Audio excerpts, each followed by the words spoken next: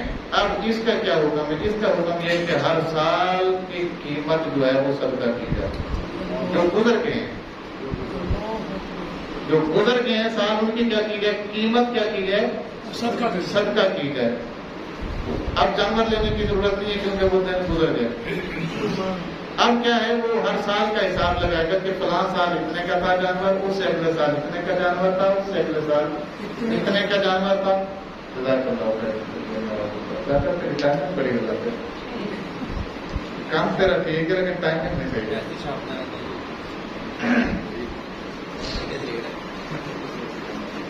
بات سمجھیے؟ تو جس بندے نے قربانی واجب ہونے کے باوجود پہلے قربانی نہیں کی، وہ صدقہ کر سکتا ہے، اس کی قیمت ٹھیک ہو گیا۔ لیکن آج جس کے اوپر قربانی واجب ہے وہ اپنی قربانی کی قیمت صدقہ نہیں کر سکتا، آج اس کے اوپر قربانی کرنا واجب ہے۔ بات سمجھ آتی ہے؟ میں آگے چلوں۔ اگلا مسئلہ، قربانی گھر کے صرف ایک فرد پر لازم نہیں ہوتی، اگر ایک سے زائد صاحب نصاب گھر میں افراد ہیں تو ہر ایک پر لازم ہے۔ گھر میں ایک سے زائد صاحب نصاب افراد ہیں تو ہر ایک پر کیا ہے؟ قربانی واجب ہے۔ مثال کے طور پر میاں صاحب کے اوپر قربانی لازم ہوگی، بیوی کے پاس بھی اتنا تو سونا پڑا ہوا ہے، اتنی چاندی ہے، اور میاں صاحب بھی جو خرچہ دیتے ہیں وہ بھی اس نے اس کو سیونگ میں رکھا ہوا ہے۔ اب بیوی خود بھی کیا ہے؟ صاحب نصاب ہے، تو میاں کی قربانی الگ ہے، بیوی کی قربانی الگ ہے۔ اسی طرح ایک بچے ہیں، بچہ ہے، بچے کا نصاب علیحدہ ہے، وہ اپنا کماتا ہے، اپنا حساب اس کے پاس علیحدہ رکھا ہوا ہے، وہ بھی صاحب نصاب ہے، تو اس کی قربانی بھی الگ ہے۔ ایک کرنے سے ایک کی ہو جائے گی جس نے کی ہے، جس نے کی ہے اس کا واجب ادا ہو جائے گا، جنہوں نے نہیں کی ان کا واجب نہیں ادا ہوئے گا۔ یہ مسئلہ بھی سمجھ آ گیا۔ اب اس کا الٹا سمجھیے کہ بندے تو 3-4 ہیں بھی سارے بالغ، مگر صاحب نصاب ایک ہے۔ صاحب نصاب وہ چاہے بیوی ہے، وہ چاہے بیٹا ہے، وہ چاہے باپ ہے۔ باپ ہے تو سبحان اللہ، بیوی ہے یا بیٹا ہے، دونوں کو چاہیے کہ اپنی قربانی کا مالک اپنے سربراہ کو بنائے۔ دونوں کو چاہیے کہ اپنی قربانی کا مالک کسے بنائے؟ اپنے سربراہ کو بنائے۔ سربراہ کون ہے اس وقت؟ جو باپ ہے، جو حامد ہے، وہ کیا ہے؟ سربراہ ہے۔ اب سربراہ کرے گا تو اس ثواب میں اس کے نیچے والے ماتحت بھی شامل ہو جائیں گے۔ اگر وہ صاحب نصاب نہیں ہے تو صاحب نصاب ہے تو ہر ایک کی قربانی اپنی۔ ٹھیک ہو گیا؟ اگلا مسئلہ ابھی میں نے بتایا ہے لیکن پھر بتا دیتا ہوں، کمیٹی نکلنی ہے پر وہ اگلے مہینے ہے۔ قربانی دینی ہے میں نے 3 دنوں میں، 10 ذی الحج، 11 ذی الحج، 12 ذی الحج۔ ٹھیک ہے جی، جب میں نے کسی کو پیسے دیے تھے، اس کو میں نے کہا ہے میرے پیسے واپس کرو، میں نے قربانی کرنی ہے۔ کہتا یار میرے کو حجت نہیں ہے، عید کے چوتھے دن دیا گا، عید کے چوتھے دن دیا گا۔ اب کیا کرے ایسا بندہ؟ اور بظاہر اس کے پاس پیسے بھی کوئی نہیں ہے، یا تو اس کی کمیٹی آنی ہے یا اس کے پیسے کسی نے دینے ہیں، لیکن دینے کب ہے؟ عید کے بعد۔ ایسے بندے کے لیے لازم ہے کہ گھر کی کوئی چیز ضرورت کی بیچ کر قربانی کرے۔ بیچ نہیں سکتا تو کسی سے ادھار لے کر قربانی کر لے، جب وہ پیسے آئیں تو اس کو پیسے واپس کر دیں۔ بات سمجھ آ گئی؟ وقتی طور پہ میری جیب خالی ہے، پیسے میرے دینے ہیں کسی نے یا میری کمیٹی نکلنی ہے، لیکن وہ نکلنی کب ہے؟ عید کے بعد۔ جس نے دینے ہیں اس نے بھی کب دینے ہیں؟ عید کے بعد۔ عید کے بعد۔ ایسے بندے کے لیے کیا ہے گھر کی کوئی چیز بیچ کہ یہ کوئی گھر کی ضرورت کی چیز، موٹر سائیکل بیچ سکتا ہے، گاڑی بیچ سکتا ہے، جو اس کے لیے آسان ہو۔ ضرورت کی چیز بیچ کر قربانی کرے اس پہ مرضی، یا پھر قرض لے کر قربانی کر لے اور بعد میں جب وہ پیسے آ جائیں تو وہ اسے۔ واپس کر دیں۔ یہ مسئلہ بھی سمجھ آ جی گیا؟ ہاں۔ میں آگے چلوں؟ جی سبحان اللہ۔ اگلا مسئلہ یہ ہے جس نے قربانی کی منت مانی، یا اللہ میں دکاندار کے لیے دکانہ بنا دے، 2 دن میں یہ دکانہ ہو جاتا ہے کہ بچہ قربان کرا رہا ہے۔ ایسے چلتے ہیں، لوگ کرتے ہیں نا۔ جی تو یہ بھی منت ہے، یا اللہ امی کا میں بیمار ہوں، یا اللہ میں صحت دے دے، میں جب یہ صحیح ہو گیا میں 3 لاکھ کا بچہ لے کے تیرے نام سے ذبح کرا رہا ہوں۔ اب یہ منت مانی گئی، اللہ نے اسے صحت دے دی۔ منت مان بیٹھا پر ہوں پیسے کوئی نہیں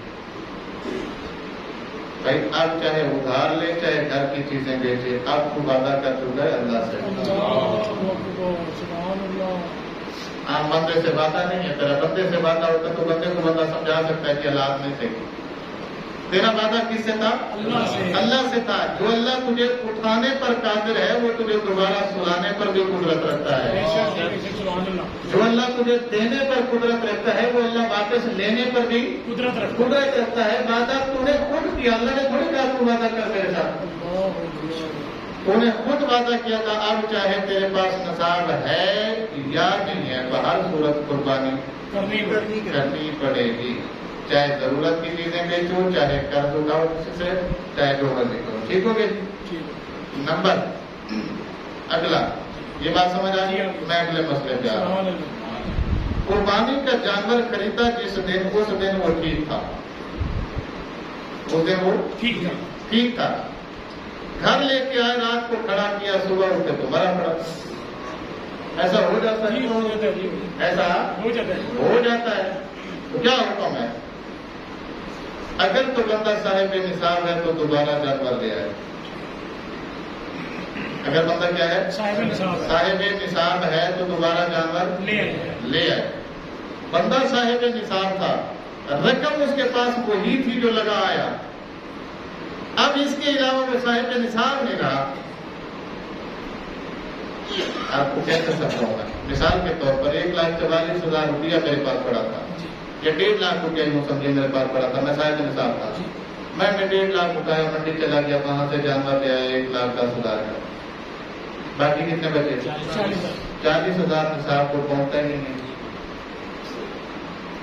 کیونکہ اس سے 1,04,000 سم تھنگ پیسے کم ہیں، تو یہ نصاب کو نہیں پہنچتا۔ اگر تو اس کا مال نصاب کو پہنچ رہا ہے تو دوسرا جانور لے، اگر نہیں پہنچتا تو ختم۔ اور اس کی قربانی پتہ نہیں اللہ نے قبول کی ہے یا نہیں کی، وہ اللہ جانے اور اس کا جی۔ ہمارا کام جتنا تھا ہم نے کر دیا۔ ایک مسئلہ اور ہے اس کے ساتھ، بندے پر قربانی واجب تھی کوئی نہیں سرے سے، یعنی صاحب نصاب ہی نہیں تھا، بچے ضد کر رہے تھے ابا بکرا ہونا چاہیے، بوڑھی نے بھی آخیا چلو کوئی نہیں، باقی بھی تین کام کرنے ہیں ابھی کر ہی لو، ہو گیا انہیں کہ جو اللہ صاحب کو 50,000 روپے دو میں بکرا لینا، نصاب کوئی نہیں، چوہدری صاحب نے بھی 50,000 کاٹ دیتا، بکرا لے گیا، بکرا گم گیا، مر گیا، چوری ہو گیا، دونوں کو تم اس پر لاتے میں دوسرا بکرا ہو گیا۔ اب اس مسئلے کو اور طرح سے سمجھو، ایک بندہ نفل کی نماز جب تک شروع نہیں کرتا تب تک وہ نفل ہے۔ یہ جو نفل کی نماز ہوتی ہے یہ تب تک نفل ہے جب تک شروع نہیں کی جاتی، لیکن جب شروع کر دی اب نفل نہیں ہے بھائی، یعنی نفل شروع کرنے سے پہلے آپ کو اختیار ہے، چاہے پڑھیں، بات سمجھیے ذرا، جی جی پہلے آپ کو اختیار ہے، چاہے پڑھیں چاہے چھوڑ کے چلے جائیں، کوئی مسئلہ نہیں ہے، پڑھیں گے تو ثواب ملے گا، نہیں پڑھیں گے تو کوئی پوچھے گا نہیں۔ لیکن ایسا نہیں کر سکتے آپ، توڑ کا نماز نفل منگرا قبلہ کی طرف بن کے لبا دی اللہ اکبر، اور دل نہیں کر رہا پڑھانا، اور نہیں چھڑ سکتے۔ اب یہ واجب ہو گیا ہے، جب تک آپ نے نیت نہیں باندھی تھی تب تک آپ کو اختیار تھا، اب آپ کا اختیار کوئی نہیں رہا، اب آپ نیت باندھ کے اگر چھوڑ کر جاتے ہیں تو یہ 2 رکعت آپ کے اوپر واجب ہیں۔ یہی مسئلہ ہے غریب کا، جس کے اوپر نہیں تھی قربانی واجب، اللہ نے نہیں کی تھی، اس نے خود اپنے اوپر کیا کی ہے؟ واجب کی ہے، اب کی ہے تو بھگتے ہیں۔ سبحان اللہ جی، سبحان اللہ، بات سمجھ آ گئی؟ جی آ گئی۔ بندہ صاحب نصاب کوئی نہیں تھا، اس نے چھوٹیا جانور لے لیا، لیکن جانور آ کے چوری ہو گیا یا جانور مر گیا، دونوں صورتوں میں اس کے لیے لازم ہے کہ دوسرا جانور خریدے۔ کیوں؟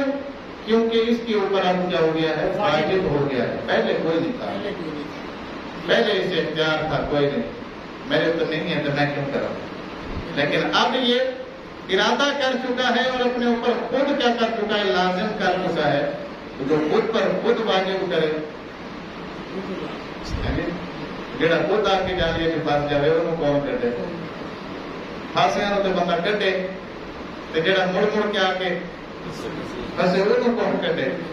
جی بات سمجھ آ گئی؟ میں آگے چلوں؟ جی جی سبحان اللہ۔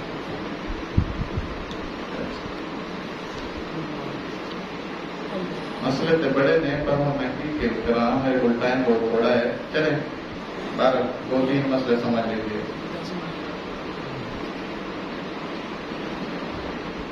اگلا مسئلہ ہے نصاب۔ صاحب نصاب بندہ کسی فوت شدہ کی طرف سے قربانی کرنا چاہتا ہے،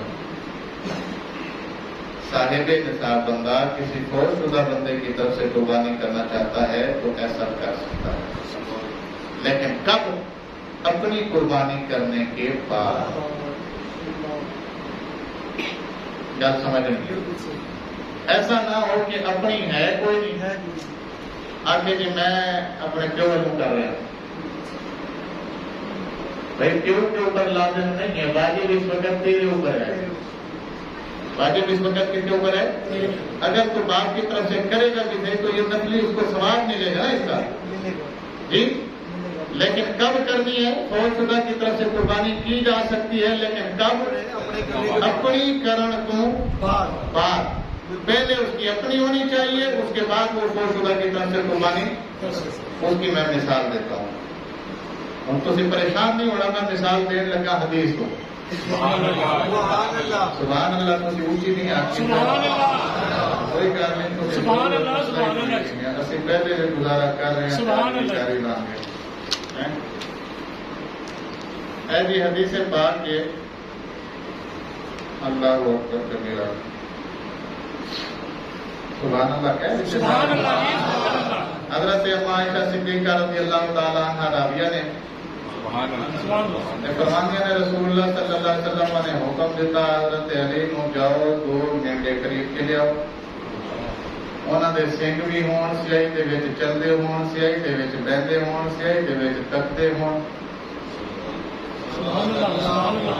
جانور بھی دسیا، جانور دیاں کھوٹیاں بھی دسیا، فرمایا لینا بھیڑ دا جانور ہے، مینڈا کہتے ہیں اس کو، ٹھیک ہے جی، لینا کیسا ہے؟ جس کے سینگ بھی ہوں اور پاؤں بھی اس کے کالے ہوں، سینہ بھی کالا ہو، گردن بھی کالی ہو، آنکھیں بھی کالی،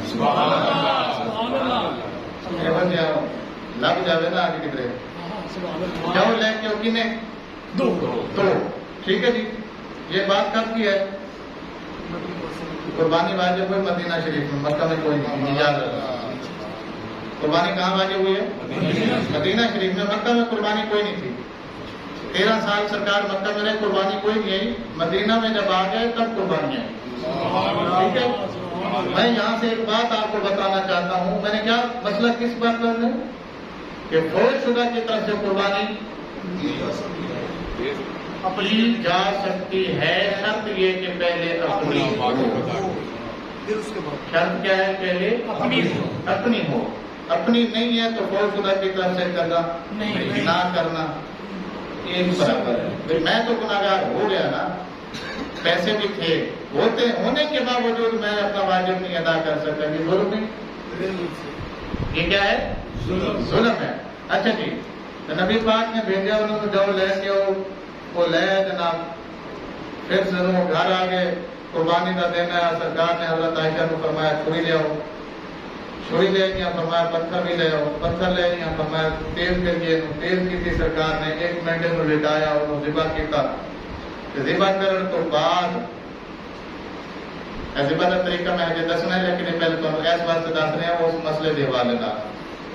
ذبح کرنے تو بعد سرکار نے جڑی دعا مانگی ہے نا، اس دعا آپ نے فرمایا اللہم تقبل من محمد،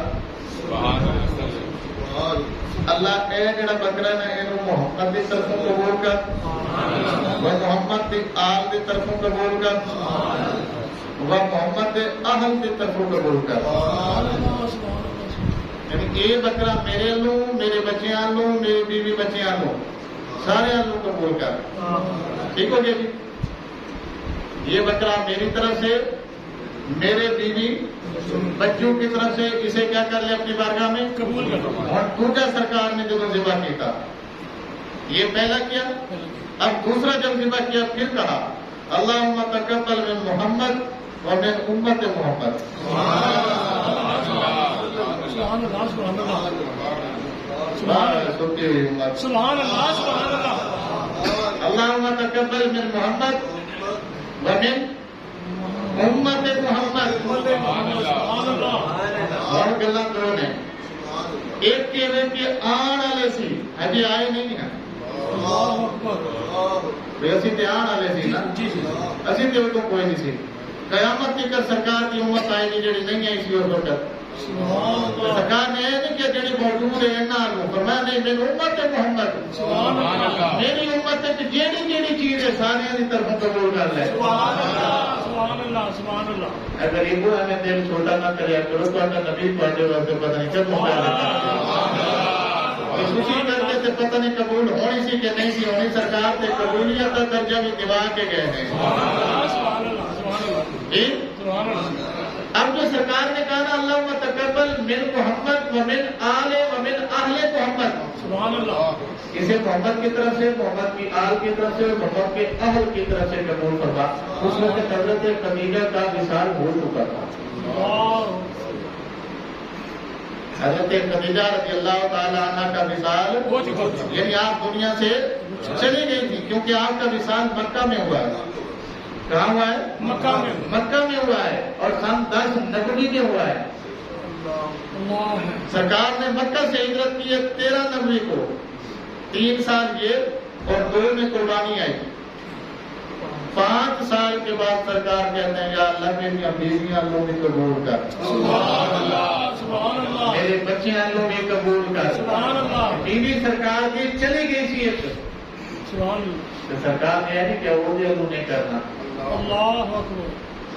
بات سمجھ آ گئی؟ جی ہاں، اور شدہ کی طرف سے بھی کی جا سکتی ہے، لیکن شرط یہ ہے پہلے اپنی، اسی پر مسئلہ تھا۔ جی جی جی اور دوسرا مسئلہ بھی تم بس جی، سبحان اللہ، وہ ہے کہ سرکار ساڑھے لوگ سرکار نے امت کی طرف سے بھی، جی ہے، امتی نے اگر اپنی کر لی ہے اور ہمت باقی ہے تو اسے بھی سرکار کو نہیں بولنا چاہیے۔ سبحان اللہ، سبحان اللہ،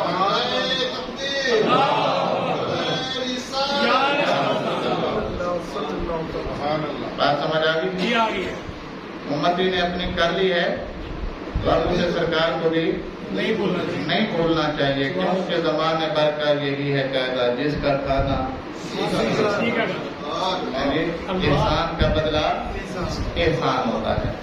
ایک مسئلے کی جناب گوشت قربانی کے متعلق جڑے میں تو دسنا سا ضروری سبحان اللہ، جی، اس تو ضروری مسئلہ ہے تو قربانی کے ٹائم تھا، اس تو ضروری مسئلہ کیا ہے؟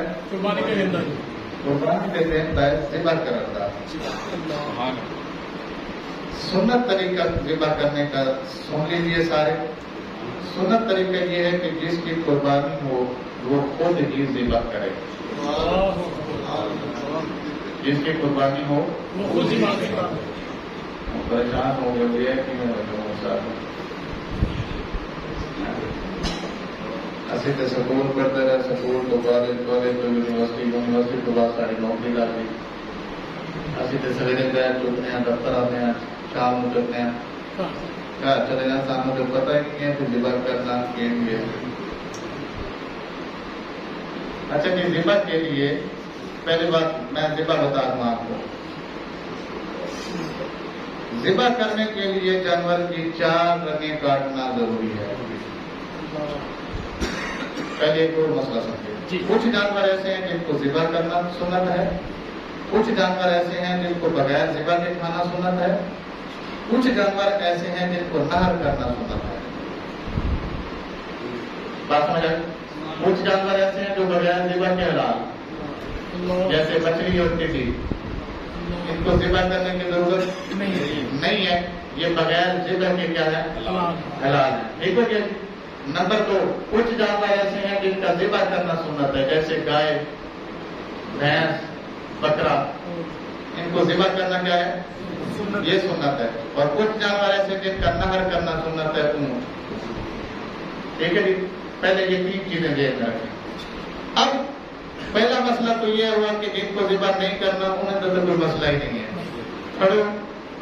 کھڑ کے انہوں نے اتریاں ایکسٹرا چیزاں لاؤ, ریٹو پیٹ چاک کر کے گند پوجا باہر کٹو تے کھا لو.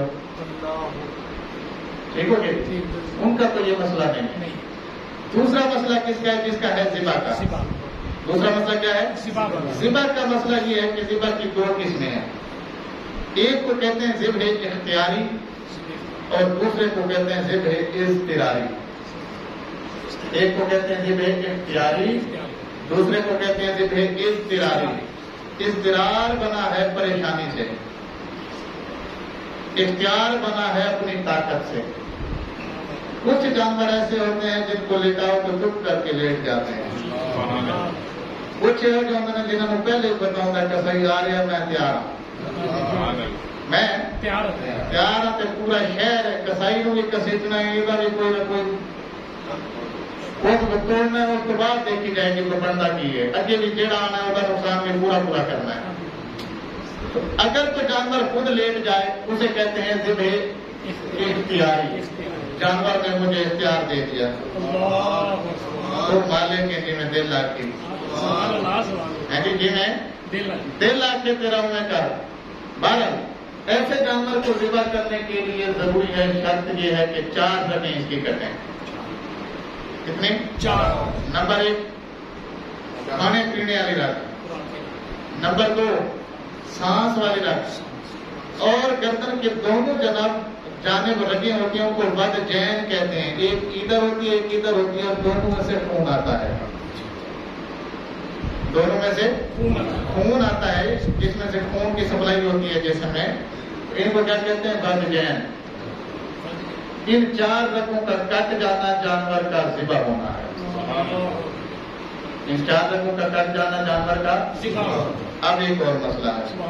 ذبح دونوں طرح جائز ہے, یہاں سے لے کر یہاں تک. یہ سینہ ہے نا جی, اس میں سے جس مرضی ایریے پہ آپ ذبح کریں آپ کو اختیار ہے. اوپر سے ذبح کرنا شروع کریں, سینٹر سے کریں یا نیچے سے کریں, آپ کو ہر قسم کا یعنی پوری گردن میں سے جہاں سے بھی چاہیں آپ نے 4 رگیں کاٹیں, آپ کو پورا اختیار ہے. سینے سے لے کر گردن پوری جانور کی جتنی بھی ہے, یہ ضروری نہیں ہے کہ وہ حلق کے پاس سے ہو, یہ بھی ضروری نہیں کہ وہ سینے کے پاس سے ہو, یہ بھی ضروری نہیں کہ وہ سینٹر سے ہو. جہاں سے ذابح کا دل کرے کاٹ دے. 4 رگیں کٹنا ضروری ہے. 4 میں سے 3 کٹنا واجب. 4 میں سے 3 کٹنا کیونکہ یہ 2 خون والی ہیں, ان میں سے ایک بھی کٹ دے گی تو کام چل جائے گا. اصل مسئلہ تو یہ ہے کہ خون نکالنا ہے جو چل رہا ہے. اصل مسئلہ کیا ہے؟ خون نکالنا ہے جو جانور کے جسم ہے, کیونکہ خون حرام ہے. خون حرام ہے. دوسرا بیماریوں کا باعث بنتا ہے. ٹائم پورا ہو گیا, مسئلہ آگے میں نہیں سمجھا سکیا. ایک بات سمجھ آ گئی؟ جلدی سمجھو. ان 4 رگوں کا کرنا کیا کہلاتا ہے؟ ذبح. جب آپ نے یہ 4 رنگیں کاٹ دی جانور ذبح ہو گیا. اور کاٹنے کے لیے ضروری ہے کہ بسم اللہ اللہ اکبر کہتے ہوئے کاٹیں. سبحان اللہ سبحان اللہ. ایک سے زائد بندہ بسا اوقات ذبح کرنا چاہتا ہے، یعنی ایک مالک ہے اس کو ذبح کرنا نہیں آتا، ایک کسائی ہے وہ ذبح کرنا آتا ہے، اور مالک کے اندر میں بھی نال ہاتھ رکھنا گا. جنہیں بھی چھری دے اٹھے ہاتھ رکھ دیا دونوں کہیں گے بسم اللہ اللہ اکبر، جانور حلال ہوگا. کسی ایک نے بھی نہیں آ گیا تو جانور حرام ہے.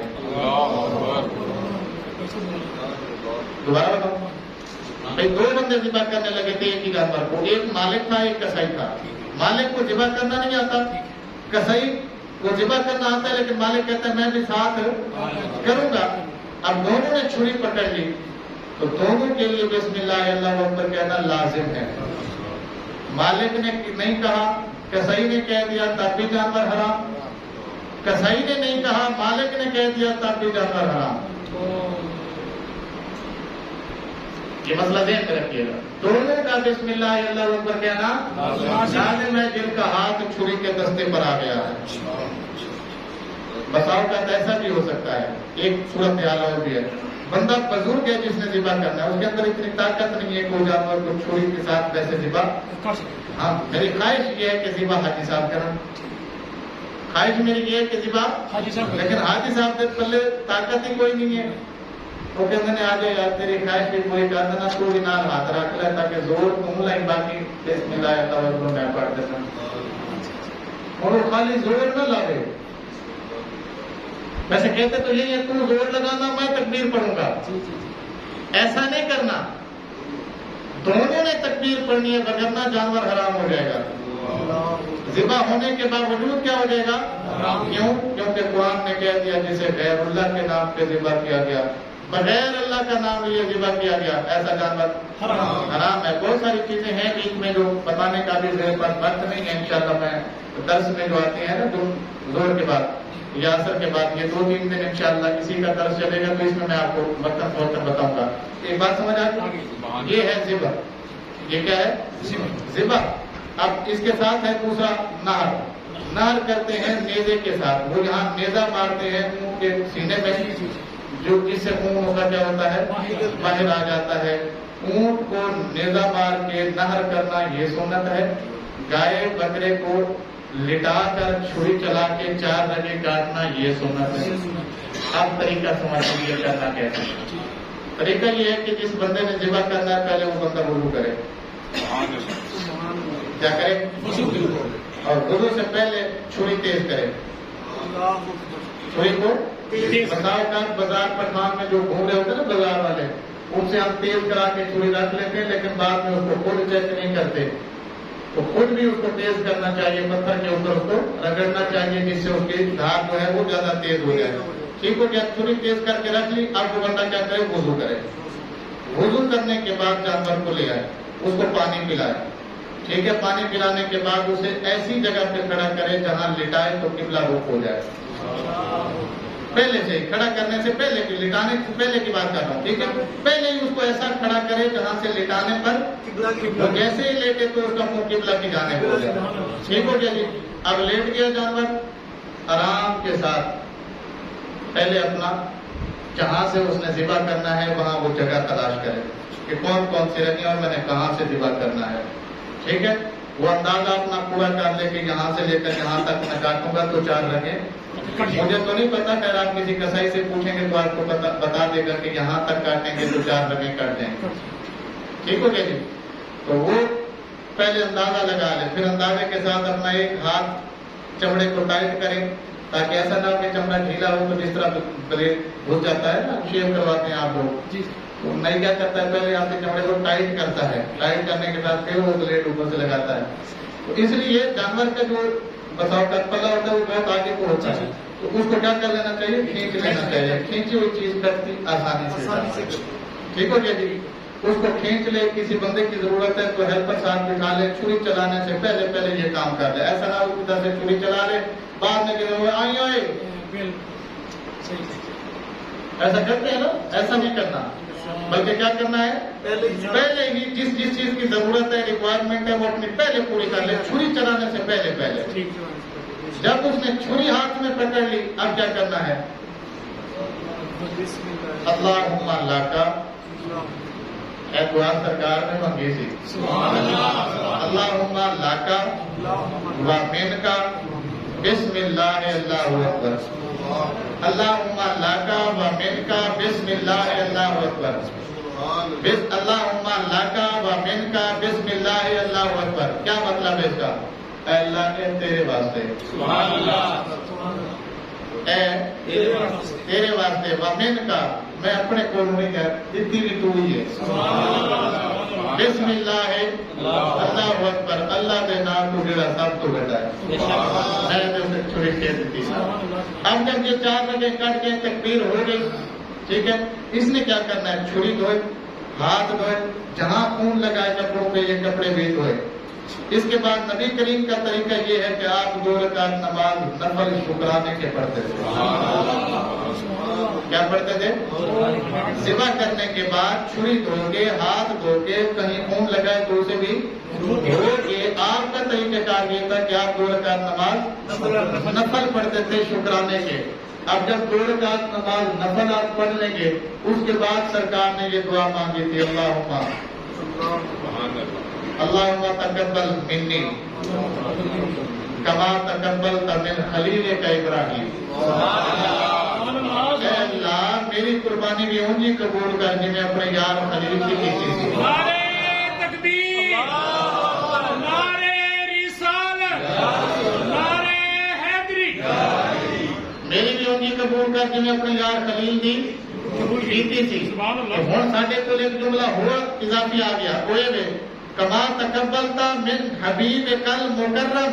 اللہ ساڈی بھی اونجی قبول کر جی میں اپنے سونے مدینے والے محبوب کی تھی. جی اے دعا منگن تو بعد سرکار نے آکے اے اللہ میری طرفوں قبول کر میرے بچیاں طرفوں قبول کر میریاں بیویاں طرفوں قبول کر. اگلی کرن تو بعد سرکار نے پھر یہی دعا منگن تو بعد آکے انہوں میری امت طرفوں قبول کر. دنیا آخرت میں سانو فائدہ دے دنیا آخرت میں سانو نفع دے. اس تو علاوہ جیڑی دعا اپنے نام سے منگنا چاہتا ہے اتنے بیٹھ کے مانگ لوے شکرانے نے نفل پڑھن تو بعد انہوں کا جانور ٹھنڈا ہو جائے گا. اس تو بعد انہوں کی کرنا جناب کھال لانی ہے انشاءاللہ پھر وہ بوجھ بڑھا کے سیدھا ہی دیکھ رہے اللہ اللہ خیر صلوات و دعوانا